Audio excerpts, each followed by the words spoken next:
Айде бе! Се стреля! Това е гол! О, тук трябва да бъде гол, да! 2-3 в полза на Арда! Трето попадение за Арда!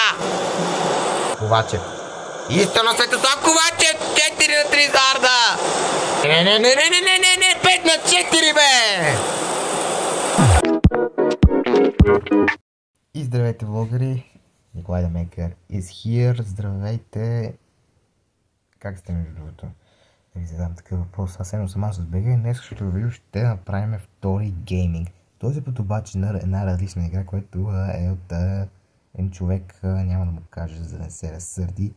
Една игра, която се казва FTS, но е с мод на българските отбори. Да, не се базикам, Левски и ЦСКА са включени, останалите отбори, които не могат да играят в европейски начин, как плюс Лудогорец. Ще играеме като първата ги поредица, това е България vs Англия, първи епизод. Кого ще играе? FBET лига срещу Висша лига. Много българи много гледат английски футбол, при положение, че български ни гола вода, то се знае. Така че, приятели, нека да започнем. Отиваме на колелото на избирането на някои от отборите. Или по-точно казвам, колелото на късмет. Дет се казва. И така, приятели, ние сме вече в колелото на избирането на някои от отборите ни, българските ни отбори. Кой ще играе срещу отбор от Висша лига, то се знае, така че ще завъртя колелото. Извинете, трябва да си включа това. Кой? Локомотив Пловдив. Ето го другото колело, което съм направил за вас. Кой ще играе срещу отбор от FBET лига? Да, точно така, ще има и реванши. Ще ги запиша като агрегатно 2-0.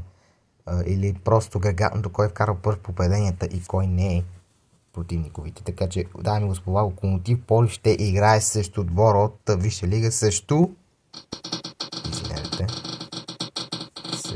отбор на Лутън. Оказа се, че в тази игра няма Лутън в този момент, така че ще изберем някой друга. Ако въобще има, ще го проверим. И в другата версия 20.22 няма, така че ще изпробвам и другата версия, която е 20.21. Оказа се и в предишната версия, че няма Лутън в Висшата лига. За съжаление няма да как да играеме, но човека, който е направил мода, ще излезне и този сезон може да излезне. Човек ще бъде готов след няколко месеци и с удоволствие ще видим какво е подготвил собственика на мода на FTS, или по-точно First Touch Soccer.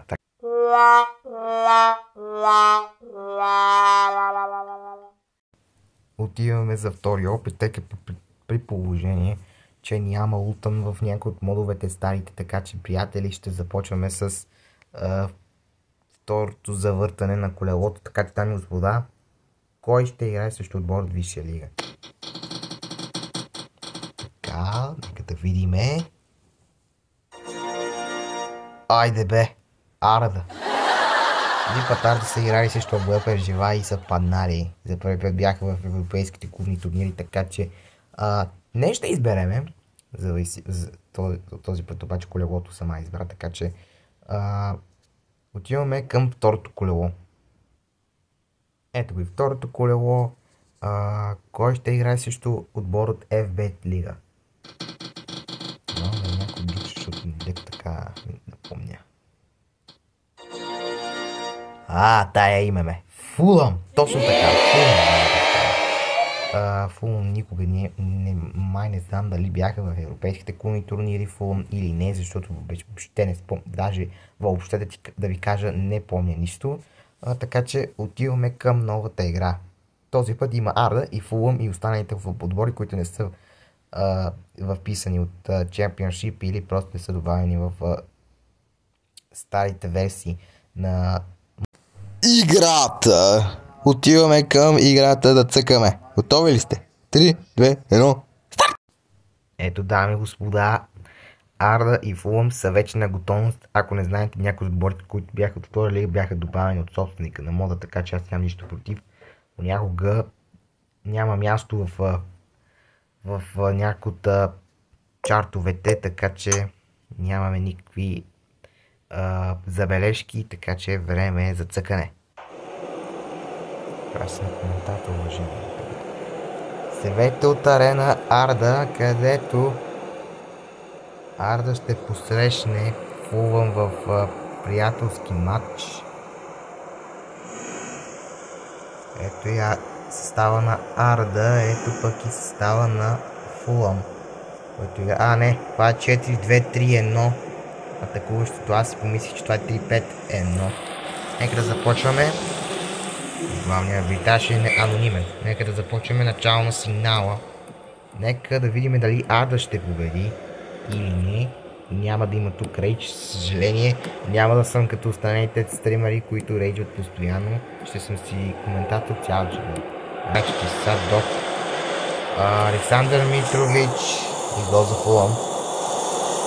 Александър Митрович, ако това не се лъжи, така ме принасяме ако е правилно. Ще ми долу в коментарите дали е правилно името на Митрович, Александър Митрович.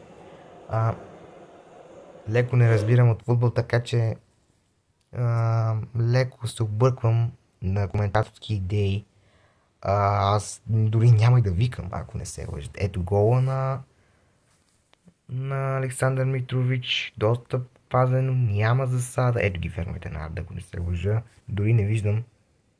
Да, останалите горе са феновете на Арда, останалите фенове са на Фулъм, не мога да ги видим къде са. Няма значение, няма да губиме време. Така че никакви проблеми и няма да викам. Просто ще ми е приятно. Перейра с изстрел 2-0 за Фулъм. Втори гол за Фулъм в приятелската среща. Със сигурност Арда ще се губи. Защото Арда изпитва доста сериозни затруднения по топката. И много гално играе, между другото. Така че не отричам моето играене. При положение, че тази игра ми е леко трудна. За Йорданов. Йорданов, дали ще стреля? Това е гол! 1-2 полза на Арда. Йорданов намалява изоставането на гръчелийския отбор.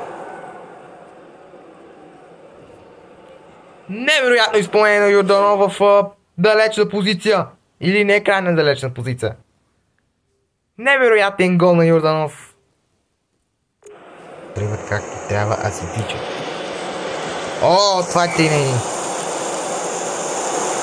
3-1 за Фулъм. Онома карва гол. Трети. Вау, много съм доволен нещо. Парал ми е жал. Жал ми е за Арда и за българския футбол. Израд и тъп, смотан. Тук трябва да бъде гол, да! 2-3 в полза на Арда. Втори гол за Йорданов. По-опасно положение. Аз ви казах, че нямам трудности в играта. Изпитвам леко като някаква трудност, но топката си я взех от мен. Иначе, как я взех и как я вкарах, невероятно. Трето попадение за Арда. Гол за Арда, 3-3 в полза на кърджалийците. Играчът, герой, се казва Светослав Ковачев. Така викаше един коментатор. Гледах матча между Арда и Ботев в Кърджали и видях, че какво ви казва? Направо леле. Светослав Ковачев.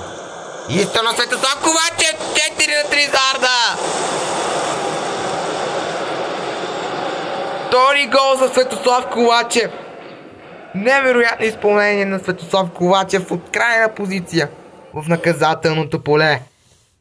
Ето, че казах ви, че това е факт. 4-3 за Арда Кърджали. Този път ще спечелим, 100% сигурен. 3 ще съм доволен. Александър Митрович. Митрович! Не, няма как. 4-4 секунди. Александър Митрович. Второ попадение за мен. Феноменално изпълнение на Александър Митрович. Просто аз ви казах, че ще стане така. Аз и знаех, че ще стане така. Лампа омани се за топката. Visto доказателното поле гада! Това добавка! Не точно. По сметката на Светослав Ковачев. О, горната града оцели! Леле! Не, 5-4, бе!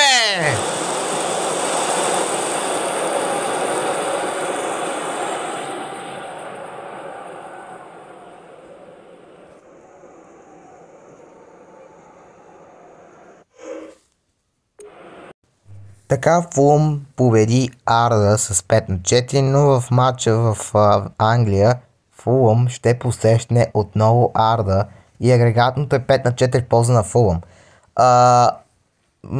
Какво да ви кажа, освен лека спокойна вечер, следващия епизод ще играем в реванш с Арда и следва нов епизод, нов матч, също български отбор срещу един английски, невероятен английски отбор, така че дами и господа, лека вечер, благодаря, че гледахте този клип, за мен беше чест.